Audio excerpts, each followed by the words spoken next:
Last year, more than 10 million people came to Phuket, but most don't even make it past the big resorts.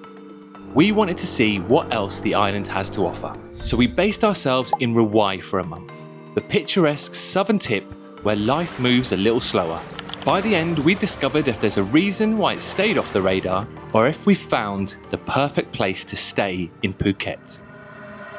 Rawai isn't your typical tourist beach in Thailand. There's no sunbathing, there's no motorsports or anything like that. What we do love about the place is its local vibe. We've been to a fair few places on this island and genuinely I think Rawai is the most chilled that we've ever been to. Rawai Beach is also super chilled out during the day, but one thing that it's fantastic for is there are so many boats out and about. So all you have to do is come down here, talk to some of the locals and get a price for them to take you out on their boats to explore the many islands. On the other side of the road here at the beach, you'll find the usual loads of cafes, loads of bars, loads of restaurants, as well as all the shops and the massage places that you would expect to find here in Thailand. There are also absolutely loads of seafood restaurants. Now, whilst we haven't tried them for ourselves, they're always really, really busy. So I imagine they must be pretty good. After this, we're gonna head back to our apartment for a home-cooked meal, which is actually a bit of a novelty for us now. After 10 weeks traveling, much needed. And at the end of Rawai Beach is this pier stretching out into the ocean, and it's the perfect place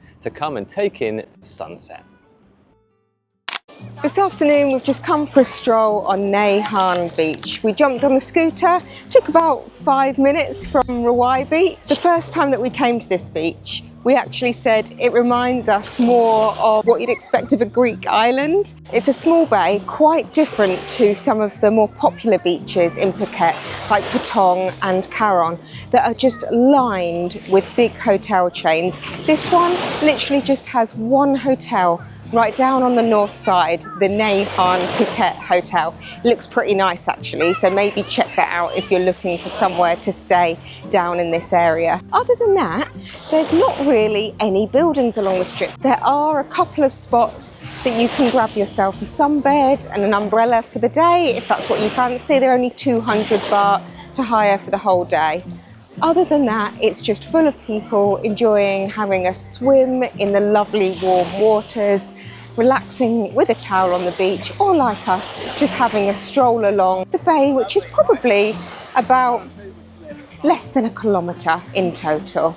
If you're after a really chilled out beach vibe, then we would definitely recommend Harn Beach.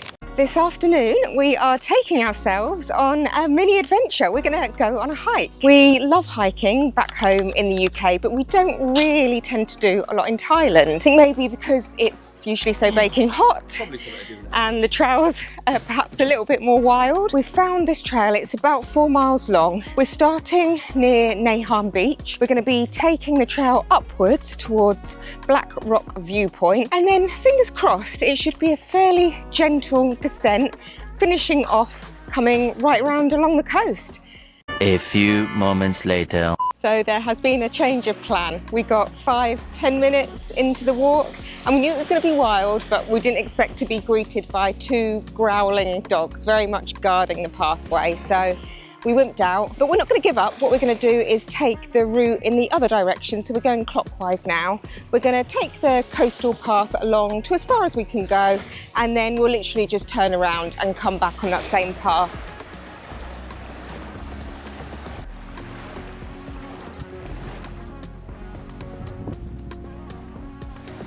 We've made a friend. Not all dogs hate us. This one's actually showing us the way. We have finished our walk. We have got back to our starting point. We walked all the way along the coast for about half an hour, turned around and came back the same way that we came. It was lovely views the whole way along, some fun bits climbing over the rocks, fun bit of bouldering. I don't think you know what bouldering is. And no hike in the sunshine is complete without an ice cream at the end, so I'm going to get stuck into it before it melts everywhere. That is good, much needed. Today we're keeping it really local and we've come down to the most southern point of the island, Promthep Cape. It's worth a visit at any time of the day. The views are just spectacular. There's also a lighthouse that you can have a little look around and an elephant shrine where people come up and seem to leave all things elephant in return for a blessing. But what it is most popular for and why all the crowds seem to be here at this time today is to watch the sunset. So that's just what we're going to do.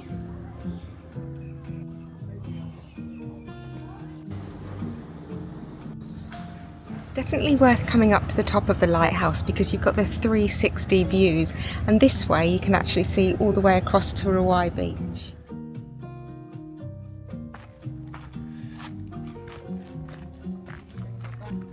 And if you're up for it, just a 15-minute walk away from the lighthouse, you can make your way down to the end of the peninsula of Phuket, and from here you get incredible views out to sea but also back to the land itself, and it looks incredible. But be warned, the path is not easy to get down here. It's super slippery, and we come down here in sandals probably wasn't the best choice. So if you're going to come down here, make sure you've got the right footwear and you're ready for a little bit of a scramble. But all in all, we would say it's 100% worth it. So there will be no sunset for us tonight here down at Promthep, but you can see why people make their way down here from all over the island. It really is a beautiful spot. And staying in Rawai, we are super fortunate that it is right on our doorstep. But for now, we're going to make a dash back to the bike and hopefully beat the rain clouds. So today we've jumped on the moped and we are heading somewhere with a little bit more going on than Rawai. We are taking the 20-minute journey down to Kata Beach. On the way, about 10 minutes in, we found Karon viewpoint up here, and it is absolutely beautiful. And from up here, you get a clear view of the two bays down at Kata, so Kata Noi and Kata, and you can see even further on to Karon. You can also see Big Buddha away on the hilltop, which is also something that we're going to check out when we're here. So after taking in the view, we're going to jump back on the moped and we're going to get ourselves down to Kata. Right, let's go.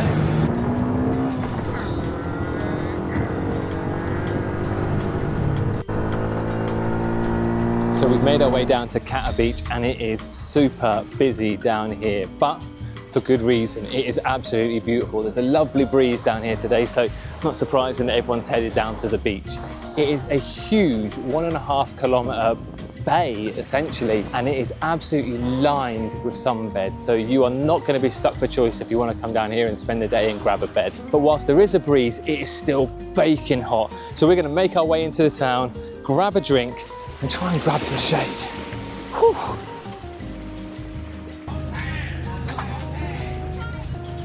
Have ourselves some mango.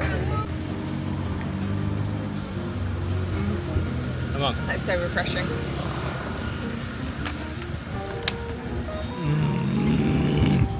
Yes, please.